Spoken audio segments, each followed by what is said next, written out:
హే people, మీకు ఈరోజు ఒక చిన్న స్టోరీ చెప్పేస్తాను.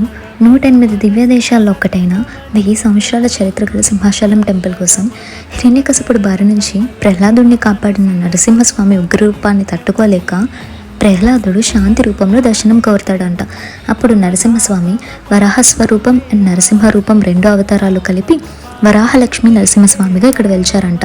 విగ్రహం కూడా స్వామి పక్కన ప్రహ్లాదుడు దండం పెట్టేలా ఉంటుంది. కాలక్రమేణా గుడి శిథిలమైపోగా పురురావుడు అండ్ రంభ ఒకరోజు విహారం చేస్తూ ఉంటే ఈ కొండపైన పుష్పక విమానం ఆగిపోయి నరసింహస్వామి మాటలు వినిపించాయంట. నేను ఇక్కడ పుట్టలో ఉన్నాను, నన్ను చూడాలి అంటే సహస్ర ఘట్టాలతో అభిషేకం చెయ్యి అంటారంట. నా తాపంని ప్రజలు తట్టుకోలేరు కాబట్టి నేను ఈ పుట్టలో ఉన్నాను, అందుకే నన్ను చందనంతో కప్పి ఉంచండి అని చెప్తారంట. అందుకే 4 విడతలతో 500 కేజీల చందనం పూసి ఉంచుతారు. ఓన్లీ అక్షయ తృతీయ రోజు మాత్రమే నిజరూప దర్శనం జరుగుతుంది. ఈ వీడియో మీకు నచ్చినట్టయితే లైక్ చేసి షేర్ చేసేయండి.